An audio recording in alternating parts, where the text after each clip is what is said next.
Hokuto and I went back to the world of 2034. Surprisingly, the future had been completely altered. Takeshi was there, so was Koko.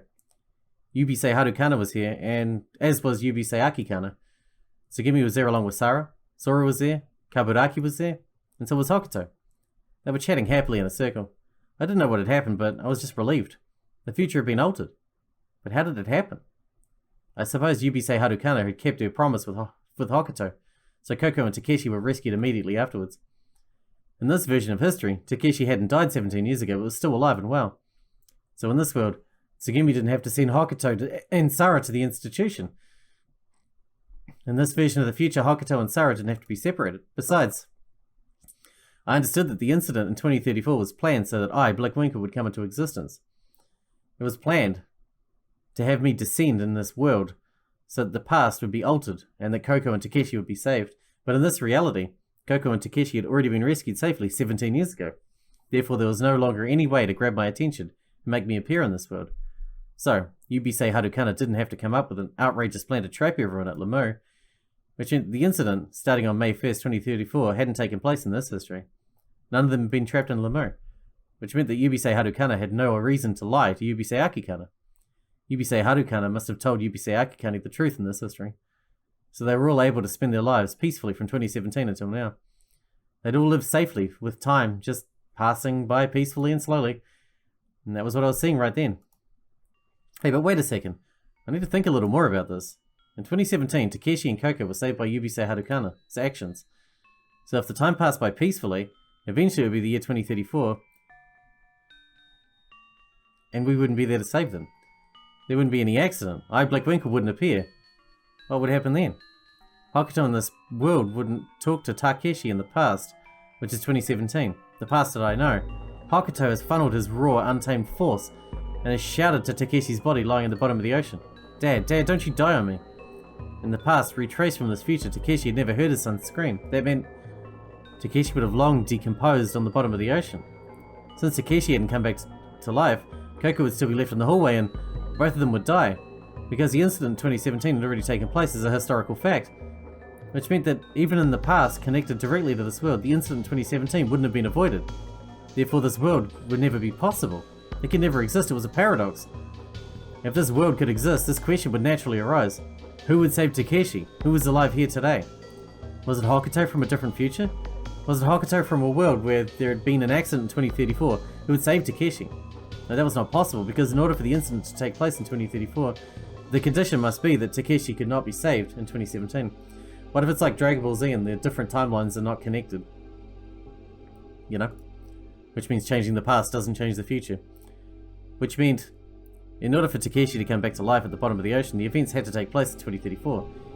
And in order for Koko to go under cryogenic suspension, the events had to take place in 2034. Therefore, this peaceful world could never exist. Just as I reached this conclusion, Takeshi was cheerfully talking with everybody, suddenly started to decompose with a horrible sound. His skin became soggy and peeled off by itself. His exposed muscle fibers became dark and putrid, their surface flaking away. His cells started to dissolve and run like mud, dripping into the ground. His abdomen burst open, spilling his internal organs. His hair fell out in chunks, exposing the white skull underneath, while there was left with white bones with pieces of red flesh stuck to them. Eventually, even his skeleton collapsed with a dry sound. And at that same time, Koko disappeared without a sound. Confused Hokuto and I flew back to 2017. Yubisei Harukana was still standing in the same place. You! What, you just disappeared now and you're back again? Don't tell me it was only a joke or something. I won't. It was real, I'm telling the truth. Takeshi and Koko are sleeping in the capsule pods right now, but you can't rescue them. What? Why is that? It's because I can't stand it any longer. I pushed away Hokuto's consciousness and jumped to the front. You have to wait for 17 years. I'll tell you that before anything else. 17 years from now, I will reappear before you. I promise. Puckering out her lips, and Yu cocked her head to the side. Listen, just listen carefully to what I'm about to tell you. I explained to her the following. 17 years from now, I will reappear to you all. I just told you that, right? In order for me to reappear, you will need to trick me. So what I'm asking you to do is trick me 17 years from now. Trick me into falsely believing that it is the year 2017 again. When that happens, I will still be the third eye, Blackwinkle, and that will cause me to reveal myself. And unless I reveal myself, neither Takeshi nor Coco will be saved.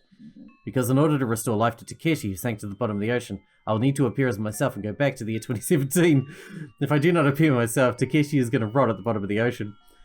And if Takeshi fails to reach the laboratory, Coco will be left in the hallway. Both of them will die. Do you get it? So no matter what happens, you need to stay away from IBF until 17 years from now. If you save Takeshi and Coco now, the events of 2034 will fail to take place. And if that happens, I will not appear. If I do not appear, then I'll be unable to save Takeshi and Coco in 2017. Which will form a time paradox, and Takeshi and Coco will just... Time is hard. I'll repeat it again, okay. In order for me to appear in the year 2034, you must not rescue Takeshi and Coco now. I know it's painful, but it's the only way. And as for the way to trick me, well, how can I explain? You'll need a bit of a preparation. Although it should not be too difficult, you certainly have enough time. 17 years, actually. So it should not be impossible. I'll tell you what to do. Are you ready?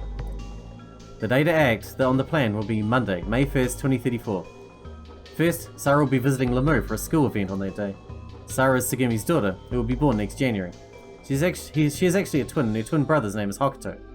But due to unavoidable circumstances, Tsugumi, Sarah, and Hokuto will be separated. So you could probably just tell Tsugumi you'll be reunited with your son and daughter at Lamu. If you tell her that, Tsugumi will come to Lamu for sure. Next, you'll also invite Hokuto in the same way. If you tell him you'll meet your mother and sister, he will come alone. You must also have your daughter, Yubisei Akikana, work as a Lamu attendant just as you did. If you coach her, you could lead her in that direction, right? And you must not tell anything to Sora. It is best that you erase her memories of the incident in 2017. There is nothing to worry about because all the backup memories are saved in the terabyte disk. And finally, you will need the cooperation of young Kaburaki. 17 years from now, Kaburaki must look and act absolutely like Takeshi Kuranari. So you must begin training to look and act just like Takeshi. Don't worry, you'll catch on in 17 years. These 6 people are required for the plan. All you have to do is simply throw all of them together in Lamu on May 1st, 2034 and have an accident similar to the one in 2017. If you can arrange this, things will work out by themselves. The time in question will be 1 week from the 1st to the 7th. For these 7 days, you must not interfere with them. No matter what kind of crisis happens, understood? They will survive by themselves. And, should I show no sign of reappearing by 9 PM on the 6th, then I ask you to rescue them all. Is that clear? Will you do what I just told you? You must not forget. On May 1st, 2034, you're going to trick me. Understood? Oh, wait. I mean, not me, to be exact. It's actually Hokuto. I want you to trick Hokuto. You must trick him so that he'll believe that the year is 2017. 17 years from now, without remembering why, I must ask you something like, why have you called me here? And then I want you to answer this way. I only followed your directions. That is all. It was kind of lengthy, but do you understand? You got it, right? I need you to understand this. Yubisei Hadokana was surprisingly accepting. As if overwhelmed by my enthusiasm, she kept nodding her head. But I was still worried about whether she truly understood everything. Explaining to her again in more detail, I repeated the same words, as if I were trying to hypnotize her. It took several more hours for her to precisely capture the whole picture. Hokuto and I made sure that she understood one last time, then we left her. The world in 2034 had returned to normal. Hokuto and I were still confronting Yubisei Hadokana. She kept her mouth closed as if she'd spoken about everything. Yubisei Akikana, stood next to her, also wordless. In the cold silence, I tried to reorganize my mind, what had happened so far, and started wondering, why am I here? I found the answer easily.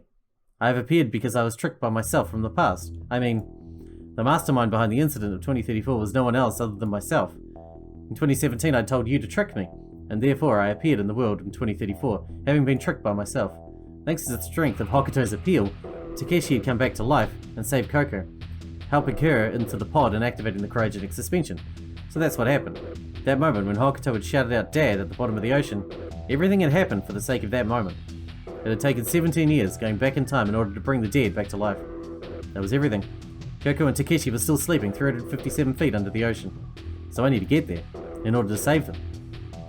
Before I realized it, I was already sprinting across the island. I ran on the grass and jumped into the deep bush.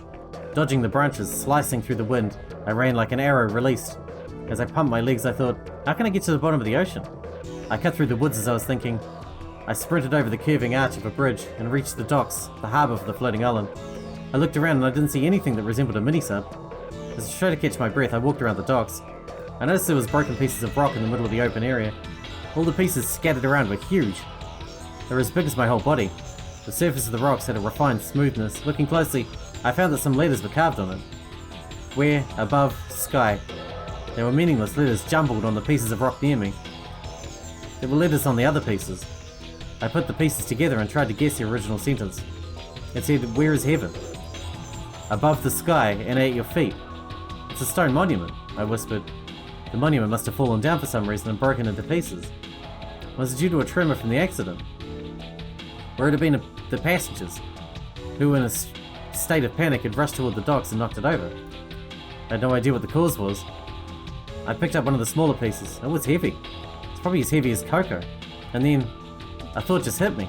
If I jump into the ocean holding this piece of rock in my arms, before I had time to think it over, my feet were starting to move already. I ran toward the ocean. The moment I reached my maximum speed, I kicked off the ground with all my strength. My body flew in the air. I jumped high over the fence. The blue water surface swayed below my eyes. I splashed into the ocean holding the heavy piece of stone. The letters on the piece said heaven. Holding heaven tight to my chest, I plummeted into the darkness. As I sank deeper and deeper, I felt as if I were running fast with the wind against my face. The seawater pressed hard on my eardrums. Unable to pop my ears because I held heaven in my arms, I simply endured the pain. Water pressure, incredibly high, squeezed my body. I felt as if my joints were about to snap into pieces. My chest felt as though it would be crushed. Deeper and deeper and deeper. The deeper I went, the more water pressure rose. My lungs couldn't stand it. I decided to open my mouth. Blub. The air in my lungs came out and a large amount of water poured into them. I automatically gagged and started to choke. Even then, cold seawater filled my windpipe. As my lungs filled with water, I felt despair welling up inside me. How far had I gone? I looked up and saw the water surface far above. I couldn't go back now. I looked below. I couldn't see anything. There was only the blue-black darkness. I couldn't see the bottom of the ocean yet. No matter how fast I sank, 357 feet was still very long. I went deeper and deeper, but scenery was unchanged. The darkness. Darkness. Darkness, a world covered in darkness. It occurred to me that I might just be swallowing some deep ocean trench and keep falling forever. I began to feel desperate. The only positive thing, that somehow the pain had disappeared. I felt that my conscious mind could still be clear as the sense of pain had numbed. I realized for the first time in my life. Hey wait, to begin with, the body I was in belonged not to me but to Hokuto. Thinking about that, I felt guilty. I need to return it in one piece. I couldn't see the bottom yet. My brain was running out of oxygen and I started to lose consciousness. My limbs were numb. The numbness soon turned into spasms. Against my will, my limbs started to go wild. I almost dropped heaven. I quickly pulled it close to me and held it tight to my chest, going deeper, deeper, deeper. It must have looked like a priest had an exorcism gone wrong, possessed by an evil spirit, the whole body twitching wildly. I hit a rock surface and it stopped going down. Splash! I burst forth from the water surface with great force. Putting my face above the pool, I started coughing hard, trying to expel all of the seawater in my lungs. I grabbed the rim of the pool. I took a deep, deep breath. I coughed hard as I was breathing in and chucked up a large amount of water. I repeated that a few times. I now really understood the suffering Takeshi had gone through. I crawled up weakly onto the floor. Whew. But this was no time to relax. I started running toward the examination room. It had been 17 years since I'd last been there. It felt like the heaviness of all the past years as I smelt the stale odor in the room. The paint of the capsule pod had partially peeled off and the surface of it was rough and weathered. Manipulating the computer terminal, I checked on the status of the pods. Both Coco and Takeshi were safe. Under cryogenic suspension, their body temperatures had been kept at about 40 degrees Fahrenheit. With their heart rates and breathing reduced to only a few times a minute, they seemed to be in good health. The cryogenic suspension devices seemed to have worked properly without a single glitch for 17 years. I deactivated the hibernation program for both of the pods. Finally, Coco and Takeshi were set to awaken at any time. First I opened Coco's pod. Coco? Coco? Coco? Coco? Who is it? It's me, Coco. I came to save you. You came? Yes. I kept my promise, didn't I? The promise? The promise? The promise? Coco rubbed her eyelids and blinked repeatedly. Oh. Ah. Huh? I knew it. So you did come to save me. Coco jumped up and hugged me. Oh wait, was it actually Hokuto who she'd hugged? Or was it me, or was it Hokuto? Was it Hokuto who wasn't me, or was it me who wasn't Hokuto? I didn't fully understand, but still, I hugged Coco tightly too. You know, I've been waiting for you so long. I know. I've been waiting for so long. I know. I knew you'd come and get me. I wanted to see you so bad. I just had to see you again. My brother? Uh-huh. But you see, Coco, I'm not your brother, actually. Oh, that's alright. A girl who doesn't have a brother could call someone who is like a brother. Where is that written? It's not written anywhere. I just decided it. Coco stepped away from me. Coco and I stared at each other as if we were drawn to each other. Hey, it's strange. I thought I had so many things to talk to you about when I finally see you, but I don't know why, but I get all tongue-tied. Oh, but one thing. Can I tell you something I couldn't tell you before? Sure. Well, I think you'd be surprised, but you might not believe me, but I might have fallen in love with you. What? My heart skipped a few beats. Well, but I still, for 17 years. For 17 years I've been waiting for you, brother. I've known about you since 17 years ago, you see. You've been watching over me this whole time, too. Well, I've been watching you, too. It all started to make sense to me. Coco and I have been sharing the same time. I must have been sharing experiences with Coco through Takeshi's point of view. I'd always been by Coco's side. Would it be so bad if I fell in love with you? I don't think so, really. Well then, it's decided. From now on, you and I are sweethearts, okay? What? Before I got my chance to ask you back, Coco jumped into my arms again. Coco had regained all her strength. Maybe the antibody had kicked in while she was under cryogenic suspension. Hey, it's 17 years, so it probably should have. Whatever it was, I was relieved. My heart was filled with waves of happiness. It had taken a while, but it was finally Takeshi's turn. I gave the body back over to Hokuto, since I wanted him to have a family moment. Hokuto opened Takeshi's pod. Dad? Dad? Dad, wake up! Father! All of a sudden, Takeshi opened his eyes. Where is this? He looked around confused. Takeshi realized that Hokuto's face was in front of him and said, Who on earth are you? It's me, Dad. Takeshi took a close look at Hokuto's face. He looked over Hokuto's whole body. He closed his eyes tightly and started banging his forehead with his palm. He opened his eyes and glared at the examination room wall. Then Takeshi gasped as if he realized something and looked at Hokuto again. So you're that Hokuto? That's right, it's me, Dad. Dad, I missed you so much. Dad? Raising his voice like a child, Hokuto rubbed his face against Takeshi's chest. Hey, wait a sec, Hokuto. Takeshi pushed back Hokuto. Take it easy, will you, alright? Takeshi tapped Hokuto on the back.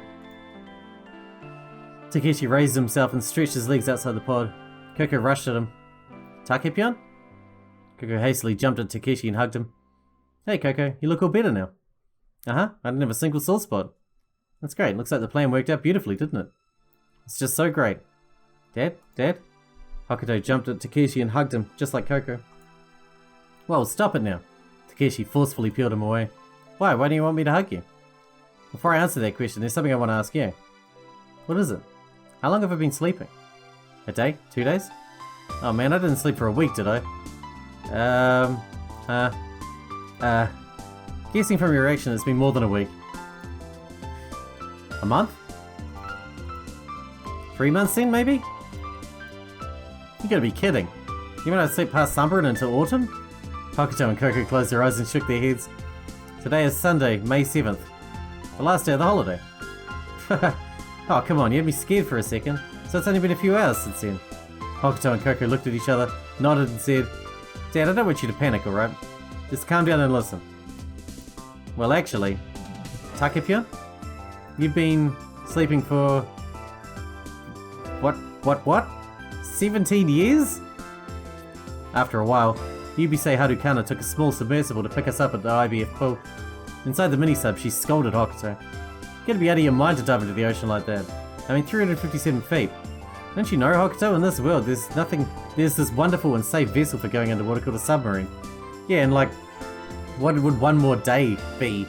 They've already been there 17 years. Why didn't you just let me know? You're so stupid, pure foolishness. You might be the dumbest guy in history. It might come from your father's side of the family. Yeah. She kept picking on Hokuto until they reached the surface.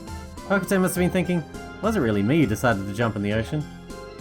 The whole time, Takeshi still hadn't accepted the fact that he'd been sleeping for 17 years. No matter how many times he tried to explain, he just wouldn't listen. Therefore, Takeshi still couldn't believe that Hokuto was truly his son. Under the bright sunlight, Takeshi, Coco, Hokuto and Pipi were all hanging around. Good morning. Those are such nice words. They make me feel like getting up and doing my best. Yeah, I agree. Okay, then I'll say it too. Good morning, Takepion. Good morning, Coco. Well, me too. Good morning, Dad. Good morning, son. Son? I don't have a son. You've got a daughter too. Hey, don't start adding kids like that. So you're telling me I'm a father of 2 children at my age? That's right. And it's true whether you like it or not. Right, Coco? Right, Hokutan? I listened to their cheerful laughter, I thought to myself, I should be going back to where I came from. As it began to fade, I heard only their happy voices behind me. Hey, Takepion! Takepion! Huh? I got a new brother. A new brother? Aha, he's actually my brother and my boyfriend at the same time. Really well, good for you. Oh well. Hey, Dad. I told you not to call me Dad. How about Father then? Don't call me that either. Why not? You told me to call me Father before. Well, it just slipped out of my mouth. Oh well. Hey, Takepion. What's that? Poo. You're not making any sense. Hey, Dad. What is it now? Chew. Oh my god, you two, huh? What's up, Pee-Pee? You just wanted to howl? Takepio. Stop changing my nickname. Coco's short comedy. If Coco were a monster. Grr, I'm a monster. Thump. I'm gonna destroy everything. Where's the punchline? My grandfather's son. My grandmother's son. That's so confusing. Hakutan's comedy sketch. If I became a 12th grader. Since I've made it all the way to 12th grade, I'll try my best not to forget to bring stuff to school. Since I always seem to forget my protractor, I'll do my best to remember it. That's a resolution, not comedy. Well, do your best, don't forget it, you hear? What's with you this time, PP? Let me guess, you just wanted to howl again, huh? Takepion. What is it now? I want to play Caterpillar. And go ahead, no one's stopping you. Dad, Mum. What am I both now? Look, if you can't think of anything to say, don't say anything. You're just gonna howl again. Oh, it's shorter now. That's kind of new. Takepion. What is it? Poo. Oh, there you go again. I'm decided to leave as I'm hearing their happy voices. Wait a minute. Brother. What? Can I see you again? I know I'll see you again no matter what. I believe in you. Because you know something? You and me are both from the sun, right? We can use psychic power. Okay, so believe in me too. Your world and my world are connected. Our 2 worlds are going to be united. And the intersection, there is a perspective. I'll always be with you, brother. So I'll see you then, brother.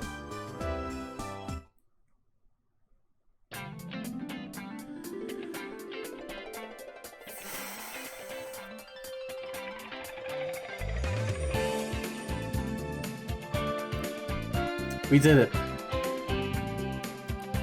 Man, that got hard to follow at the end there. That got insane.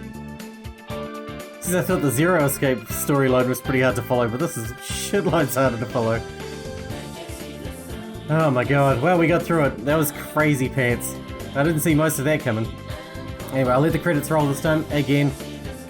And if there's a post-credit scene, we'll do that. And that's it. Hope you guys enjoyed it. Thanks for watching. Thanks for checking it out for me, and I'll see you in the next one.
May 7th, 2034, Sunday.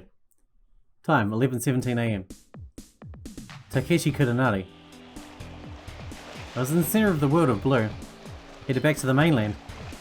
There was nobody on the boat besides us. Me, Hokuto, Tsugumi, Yubisei Harukana, Sora, Koko, Kaburaki, Chami, Pipi. Oh, and the two girls called Yubisei Akikana, Tanaka, and Sada Matsunaga. How is Sarah a person now? Oh, Sarah. Wait. Yeah, Sarah's okay. Okay. Altogether 9 people and 2 animals. I slipped a short distance away from everyone and leaned over the deck railing to look out at the expanse of the ocean before me. The May sun sparkled in the ocean. Above, high above, stretched a clear blue sky. The fresh, new sky looked so glossy and vivid that it might spill down on the earth at any moment. It was all that was reflected in my eyes. A straight line of the horizon stretched into the distance, dividing the sea from the heavens. So tranquil, I murmured to myself. A solitary seagull traced a gentle arc in the sky as the wind carried it away. The wind, full of the smell of the ocean, gently blew by me. So peaceful.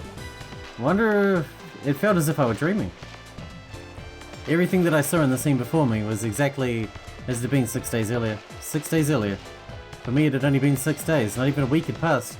I'd gotten separated from my friends that day. And ended up waiting by myself for an elevator. But after surviving for 6 days, I've been stuck 17 years into the future and... Hey, Dad, Daddy. Dad. I found out that I had a 16-year-old daughter and son. It was a dream. Yeah, that's right, I must be dreaming. If I'm not dreaming, there's no way this could be happening. Hey, Dad, listen. The girl called Sarah pulled up close to me. The girl was wearing a high school uniform. I'd never seen her before. She suddenly pulled my arm close and pressed her cheek against my arm. Hey, look at this.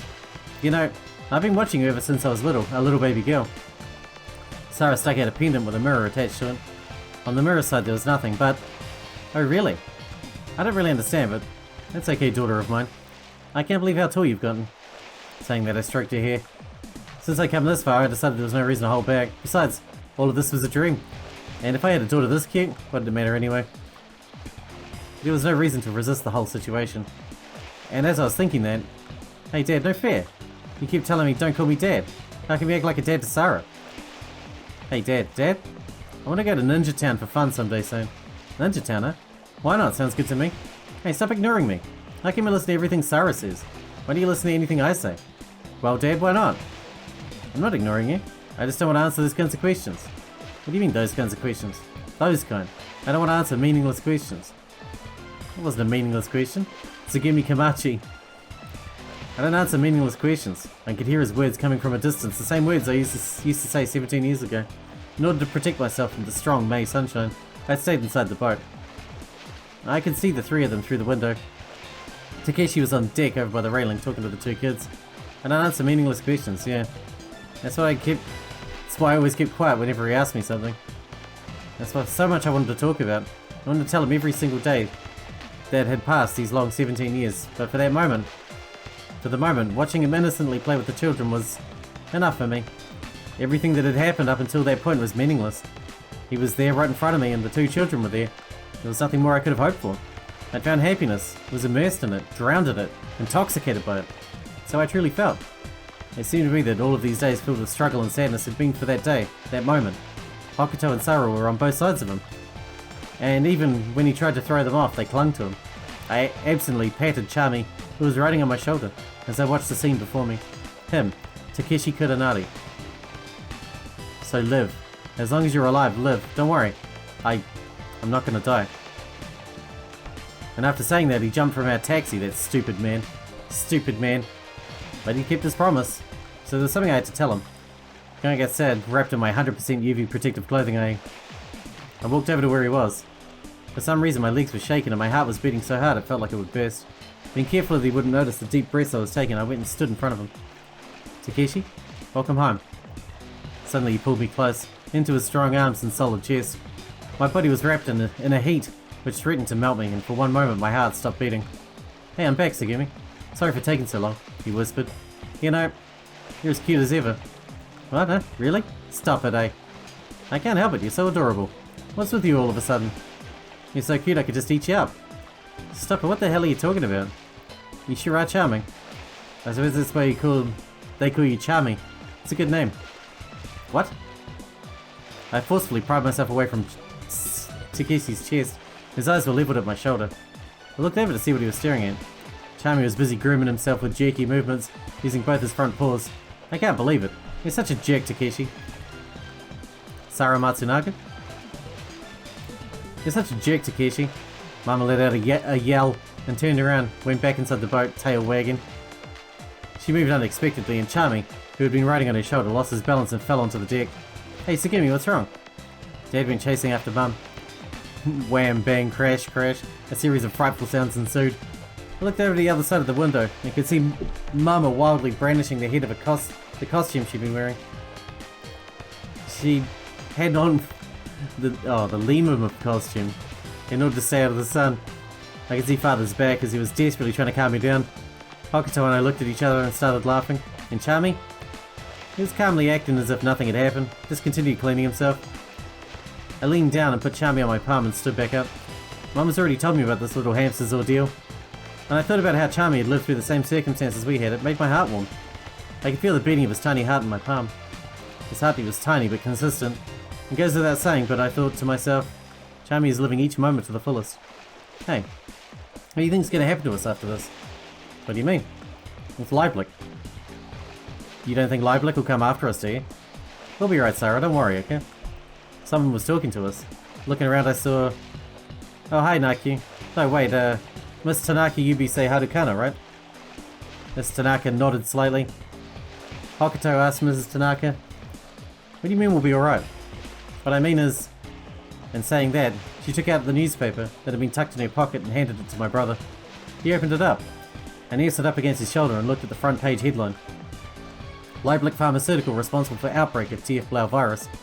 Compulsory investigation to begin in a day or two. It was learned that the TF Blau virus, TB, which has ravaged the world since 2017, was manufactured by the Frankfurt-based pharmaceutical giant Leiblich Pharmaceutical. When a whistleblower from the Japanese-German joint managed research facility came forward earlier this week, spurred by these allegations, the Metropolitan Police Department is expected to open a criminal investigation that will focus on Leiblich's branch offices as well as related research facilities. Leiblich Pharmaceutical has for some time been conducting research and development of TB for the purpose of manufacturing a biological weapon. An outbreak of the virus is rumoured to have occurred on the research facility around May 1st, 2017. Leiblich not only sought to cover up the accident, but also continued research into TB without the authorization of the Ministry of Health under conditions of extreme secrecy, according to the whistleblower. The location of the company's research institute has not yet been confirmed. Numerous other doubts involving Leiblich include charges that it wrongfully detained citizens for the purpose of human experiments have been raised and are to be investigated. In order to fully uncover the facts behind these allegations and reported incident, the Metropolitan Police Department is requesting cooperation from the authorities in Germany, where Leiblich's head office is located. Leiblich has a lot of influence, even political clout, at the national level, so laying the groundwork for this is really tough, but as Tanaka took out an old marker and scratched it against her cheek. So the whistleblower mentioned in this article is... That's right, it was me. Actually, I leaked this to the police and the press quite a long time ago, but there's been a lot of behind-the-scenes maneuvering. So I told them, whatever happens, don't move before May 7th. You mean in order to rescue Dad and that girl Coco? That's right. Well, that means they won't come after us and we're free. Yep. So there's nothing you worry about, okay? Miss Tanaka smiled kindly. Just then, there's nothing to worry about? How can you say that? You have any clue who you're talking to? You? You have any idea how hard a time that Mayo's been through? Have you stopped to think about that, mother? Come here, Mum, for a second. I have something to tell you. Yubisei Harukana Tanaka. I have something to tell you. In saying that, my daughter tugged firmly on my arm and led me over to a corner of the deck. What do you want to talk about? You already know, right? In 2025 you started working at Lemo to conduct research into the third eye. I mean, in order to save the real Takeshi Kuranari and that girl called Coco. So why? If you were working at Lemo, you could have found a way to rescue Mayo, who's been locked at Leiblich's facility all this time. You could have reunited Sugimi and her kids, right? So why didn't... Well, it had to be done to save Takeshi and Coco. We didn't dare change history, because I'd made a promise to Blickwinkle in 2017. So, you aren't going to tell me anything, are you? It's always like this. You always decide everything, even if you couldn't trust me enough to explain things before all this happened. You didn't have to lie to me. You've lied to me these 18 years. Yes, I have. And there's nothing I can say to apologize. So I don't want you to lie to me, or hide anything. I want to know everything. There are still things you haven't told me yet, right? Like who my real dad and mum were? Tell me, please. I didn't hesitate. I told her about her father Yuichi and mother Yuki. Told her the truth, all of it. May 6, 2017. Because Coco was sick, we all headed to the IBF research lab. While Takeshi, the young Kaburaki, and Tsugumi were searching around the research facility, I stayed behind in the examination room. Coco and the researcher were lying in the capsule pods. The researcher was fighting to stay conscious as the virus consumed his body told me this.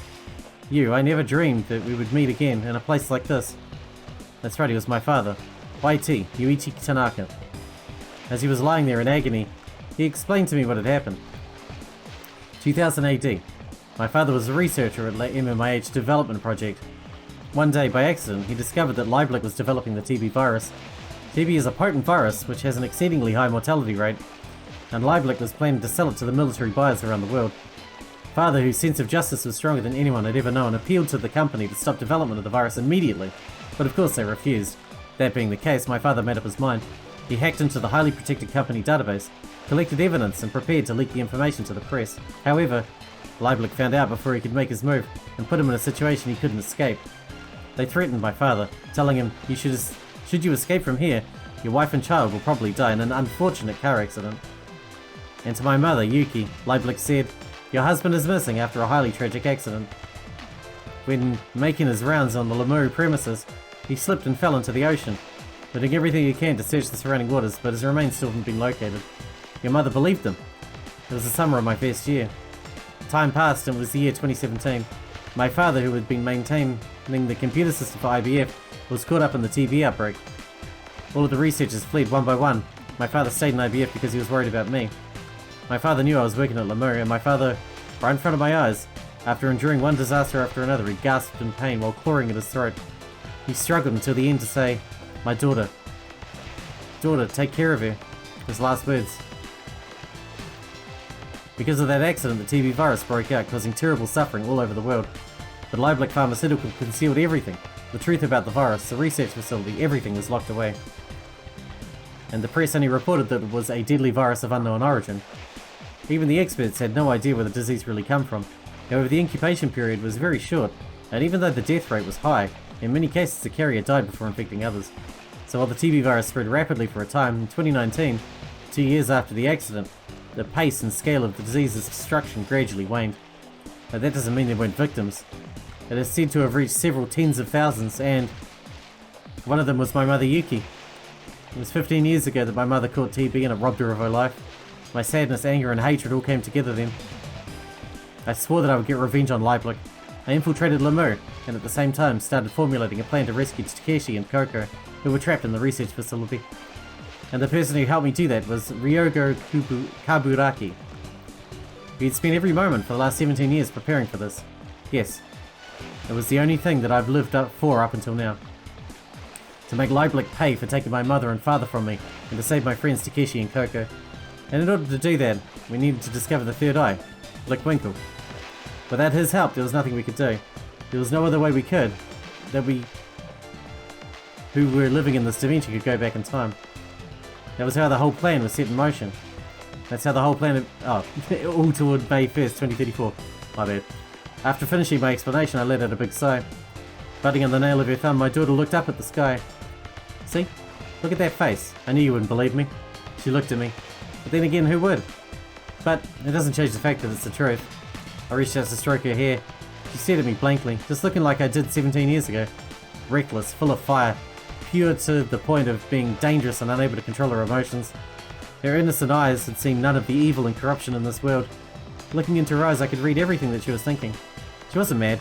She wasn't unhappy. Just afraid to accept the truth. She didn't know how to handle it and was scared and embarrassed by the fact. So I reached out and held her closely. There's no need for you to say anything. I thought this quietly to myself. Mum, I understand that you're trying to tell me. She whispered quietly in my ear. But there's something I have to know. What? What do you mean by you? What do you mean to you? Huh. I laughed without thinking and replied, you were everything to me. Yubisei Akikana Tanaka. You're everything to me. Mum said these words to me. I wanted to tell her to tell me, you're my daughter, but For some reason it didn't bother me. Another voice inside my head murmured, "Shouldn't you be furious? And you should slap her across the face." But for some reason I couldn't get angry. I relaxed against my mother, who had held me tightly, and I could only feel dizzying from her warmth. All of my normal reactions, such as lashing out like a wild animal, and my sudden mood swings, the warmth of her hug took it all away. Mum? When it came down to it, I still thought of her as my mother. There was an instinctive itch that transcended my basic reason. It was beyond my ability to control. In the end, no matter what anyone said, the woman in front of me was my mother. She wasn't much of a mother, but to me she was the only mother I had, and that's all there was to it. At that moment, it occurred to me, I only differed from the other people in a way that I was born. I'd been told since I was a little girl that there were lots of things in this world that are hard to believe. In junior high and high school, all of my friends loved to talk about all kinds of strange things. Psychic phenomena, supernatural powers, UFOs, UMAs, super ancient civilizations, urban myths, curses, fortune-telling, miracles, mysteries. I thought I had dismissed all of these as girlish fantasy, but something had now changed slightly. I mean, my existence itself was something hard to explain. And if I thought about this fact that I myself, this girl called you, was somewhat of a mystic entity, then ectoplasm, cattle mutilations, Rip Van Winkle, the Lemurian civilization, all of these seemed like normal everyday things. Even the third eye. And while those thoughts drifted through my head, my mother quietly went inside of the boat. Left by myself in the corner of the deck, I basked in the lingering warmth that remained on my skin. The boat slowly rocked back and forth as it cut through the waves. The smell of the ocean quietly wafted by, carried by the sea breeze. Soon. Oh hey. You've been here all along? I've been looking for you. The kid, Hokuto, came walking over to me. Actually, there was something I wanted to ask you. Asked me? Hokuto nodded deeply and said, I've been thinking I want to study archaeology when I go to college. Hokuto. I've been thinking I want to study archaeology when I go to college. I told you what had been on my mind. Eh? Why is that again? Because I want to study more about the third eye. He was silent. Are you stupid? There's no such thing as the third eye. I thought for a moment that she would come back with something like that. So I was caught off guard by her reply. And did you want to ask me? Well, I've already made up my mind that I'm going to study archaeology, but still I don't really know that much about it. Like, what kinds of things I should do to prepare? Or are there any good books, you know, that are good primers on the subject? So I was hoping you could give me some advice. Well, I don't know what kind of advice I can give. I only just started college, so I've really only taken my recs. So, recs? Required classes. In order to be a major in archaeology, you've got to be a junior. Oh, I'm sorry, but I really can't tell you anything. Oh, but maybe there is one thing. You should probably study something else. Huh? Why? Archaeology is way more boring than you're probably thinking. It's a lot different than what we show in the movies. And besides, you know what? If you want to study about the third eye, you're better off attacking it from the direction of philosophy or psychology. Besides, archaeology is a subject that studies human history. But it's okay. I've already made up my mind. I've been thinking I could approach the study of the third eye from an angle of human history. There you go, being difficult as always. I think the reason you want to study it is so that you can be in the same field as me. I mean, it's obvious that you like me. Yeah, you're probably right. I told her point blank how I felt, and it seemed like my reply caught her off guard. Part of me feels like choosing to study archaeology was already half decided by destiny, so I don't have a choice. By destiny? Yeah. In another space-time continuum, I'm destined to walk that path in the future. Huh? I don't think you understand it, no matter how much I explain it anyway. But I know what I saw. In that future, you and I were going out and... Wait. So I'm pretty sure that in this timeline, you and I are destined to be together as well. Hey, wait a second, kid. You're getting ahead of yourself here. I don't know much about fate, but things like that are decided by both people's consent. After that happens, you start going out. Yeah, okay, I'll say it right now. Now? Yeah. Yubi Sayaki Kana, would you go out with me? Because I'm crazy about you. Ryogo Kuburaki. Kaburaki. Because I'm crazy about you. It was 2017. I was still 15. I was stuck in Lamu in a total state of confusion with no memory. And I'd even forgotten my name. Ryogo Kaburaki. It was 15 years ago. All I wanted at that time was stability. Young as I was overcome with amnesia. And even doubts as to whether my existence would fade away. In the midst of the chaos, it was her innocent smile that helped me thaw my frozen heart. I fell for her right away. All I had to do was see her smile, That's all it took, and my fear disappeared, blown away like the leaves falling off a tree in autumn. Although I was still uncertain about who I was, her uniqueness helped me turn my eyes away from the turmoil inside of me to the world around me. Perhaps it was because of my uncertainty. I suppose that I might have been grasping for my identity through the love that I felt for her. I was an empty shell at the time. Flowing into that void was her simple, pure smile, innocence, and her lack of artifice. From that point on, for 6 days, she was in my thoughts constantly. I found myself looking at her all the time. I didn't have the courage to tell her, but it was enough for me just to see her. And that's how fond of her I was. I loved her. Koko Yagami. And then, May 6th, the fateful day arrived. I'd come down with TB, and when the rescue team found me, I'd lost consciousness. By the time I found out that Koko had been left behind in the research facility, a few days had already passed. When Yubisei Harukana, told me what had happened, I was shocked. And at the same time, I thought, I've got to go save her. I didn't even wait for you to finish the rest of your story, I just ran outside. You caught up with me and started telling me about things, about the third eye, the fourth dimension, the past and the future, but none of it made sense. 17 years from now, you'll have to go back to Lemur. You'll return as Takeshi Kuranari. Unless we can trick Blickwinkle, wake him up, and bring him to our world, we'll never save Koko and Takeshi. So please help me. That was what you asked of me. It took a few more months for me to become convinced. All I wanted to do was save Koko. If she'd be alright, I didn't mind the danger. Even if I was despised, blamed, criticized, even ridiculed, none of that mattered to me. I just wanted to see Koko smile again. Still, there was Takeshi to consider as well. I respected him greatly. He was brave enough to sacrifice his life to save the woman he loved. For a 15-year-old like me, Takeshi was a role model. I swore that I would save Koko and Takeshi no matter what it took. 17 years later. For 17 years, you and I had spent every minute, every second putting our plan into motion. Yes, I'd lived for this day. Just 6 days. Koko and I had only spent 6 days together. But in those 17 years, not a moment went by that I didn't think about her. Because I love her. That was the only reason I've been able to fool everyone. Hey kiddo, kiddo, kiddo. My heart leaped. She was calling to me. I couldn't turn around. I stood there frozen, even forgetting to breathe. Hey, what are you doing here all by yourself? Koko wrapped me on the head and peeked around my face. Come on and join everyone, it's no fun by yourself, right? Huh? You're not worried about something, are you? Are you feeling bad that you lied to everyone? You don't have to worry about that. Besides, if you hadn't been able to trick Blickwinkle, Takepion and me wouldn't be here right now. We owe our lives to you, right? You don't have to explain a thing. We're all grateful to you, nobody here blames you. You really think so? Of course I do. Okay, so come on.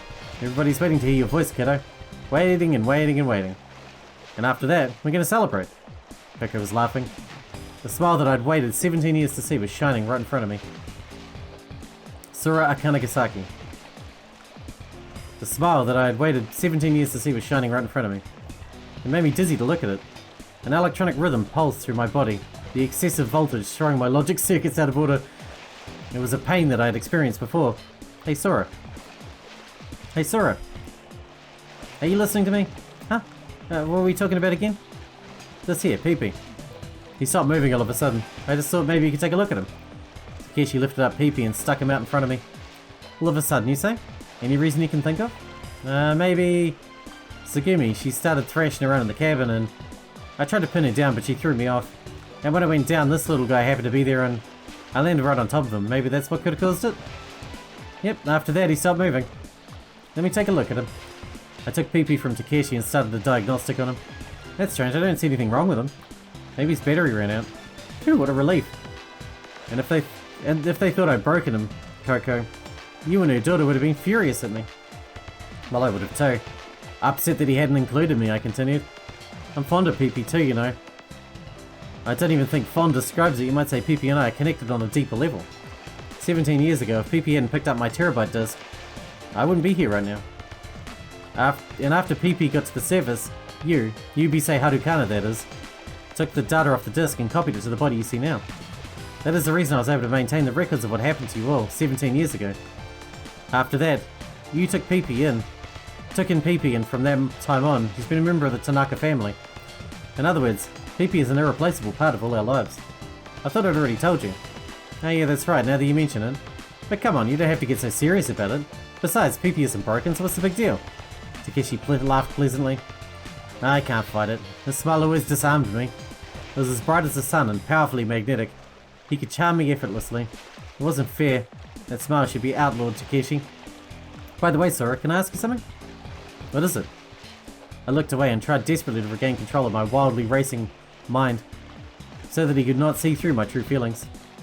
I hope you don't think it's rude of me to ask you this, but, it's about your body. My body? Yeah.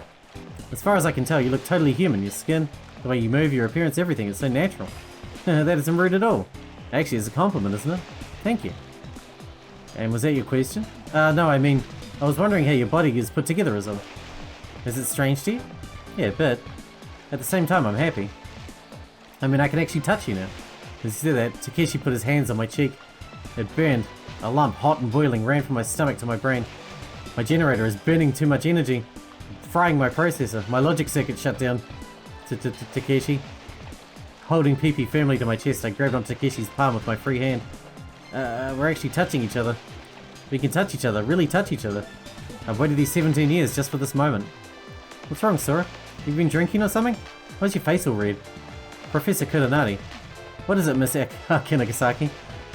There are so many strange things in this world, don't you think? You asked about my body, didn't you, Professor? You wondered how I came to have this body, didn't you? Yeah. There's only one answer. It was a miracle. Miracle? Yes, a miracle from the goddess Aphrodite. Takeshi looked straight into my eyes and blinked. He opened his eyes wide with a start and said, Pygmalion. I slowly, quietly nodded. Just then... Hello? In came the girl with boundless energy, Coco. I quickly let go of Takeshi's hand. Hey, have you seen Pee-Pee? Wait a sec, you're holding him, Sora. Yes, but it looks like Pee-Pee ran out of batteries. And saying that, I handed Pee-Pee over to Coco. Out of batteries? They can't be! I just finished charging him a minute ago. Coco held Pee-Pee between both her hands and started shaking him left and right. He wasn't rechargeable kinetically, so that shouldn't have done anything for him, but... I exclaimed this without thinking as I realized something. Coco and Takeshi both turned to stare at me. I figured it out. The reason, I mean. The reason? His switch. I think you just need to turn on his switch. Coco lifted Pee-Pee up above her. There was a button in his navel. Are you ready? Here I go. I stuck my finger and zeroed in on his belly button. And... keep it simple. I firmly pushed the button. The motor started to run, and I could hear the faint sound of something oscillating. Pee-Pee's eyes came to life. Sora, thank you. I mentioned all I did was push a button. Just then... Takeshi broke out into laughter. Hey, Sora, you remembered. Yeah. Keep it simple. I smiled from the bottom of my heart and nodded. The world is full of strange things and wonderful things, isn't it? The discussion about Pygmalion and keep it simple. Neither of those should have been on my terabyte disk. Woof woof. Pee-Pee leapt from Coco's arms. And wagging his tail fitfully, he raced across the deck. Hey, wait, Pee-Pee! Making a racket, Coco chased after him. The deck was overflowing with quiet sunlight and cheerful laughter. Looking up, there was the sky. The blue sky that continued without end, stretching out in all directions. Pee-Pee, hey, wait a second, you little... Coco, you got me. You know, I'm going to have to cut this episode up into many small parts because I've been recording constantly for about 2 hours now. And my throat is about to fall out. Pee-Pee, hey you, wait a second, you little... I was chasing after Pee-Pee. I didn't know why, but that's what I was doing. It was probably just something fun to do. Pee-Pee ran across the surface of the deck like he was flying. Suddenly, Pee-Pee stopped. Wow, wow, wow. Just when I thought he wasn't running anymore, he looked to the sky and started barking at something. Is there a bird or something? I lifted him up. Still, he wouldn't stop barking, so I followed his gaze and looked up into the sky, and there was... Oh, it's you, brother! Right in front of my eyes floated the outline of my brother, who I love dearly. Well, it wasn't something I'd seen, rather, I'm seeing right now. Right now, at this moment, Coco is looking at you. She cries out suddenly with an elated expression. Hey, everyone, come over here! Come here, quickly, quickly! First people to arrive were Hakatan and Tsugumi. What's wrong? Did something happen? Look there, see over there? Coco points at you. She wanted to tell everyone that you've arrived. Tsugumi takes off her hat and squints her eyes against the sunlight. Hakatan is... Hey, it's true, you've come back. A smile covers his whole face, and he jumps around as if he will start to dance. Next, Takepion shows up. What's going on? Mary jumps up. Up on Takepion's back, and soon everyone shows up one by one. Sora, Naki's daughter. What's going on, you? Hey, come on, hurry. And Naki and Kiddo, it's him? Yeah. The boat is suddenly crowded with excitement. Hey, brother! Coco's waving her arms wildly. Hoping, praying. Please let my thoughts reach my brother. And someday, please, let me meet with him again someday. Right then, I, Coco, was looking at my brother. Right then, I was looking at the world where Coco existed. Looking down it with both my eyes, I was sure of it. If the moon is only there because of your belief that it will be there when you look for it, then it is possible that I am here, and they are here, only because we believe that we are. The world is here now. I'm here looking at the world. I'm here looking at myself, looking at the world. How far do I go? I don't know the answer. But there are some things I'm sure of. I'm seeing now. I'm being seen now. You are seeing now. And you are surely being seen by someone. And we did it. The end. Actual proper this time. Save system data. That was nuts. I'm going to have to cut that up. We'll be back with Remember 11 at some stage. But until then, I hope you guys enjoyed it. Thanks for watching. Thanks for hanging out with me, and I'll see you in the next one.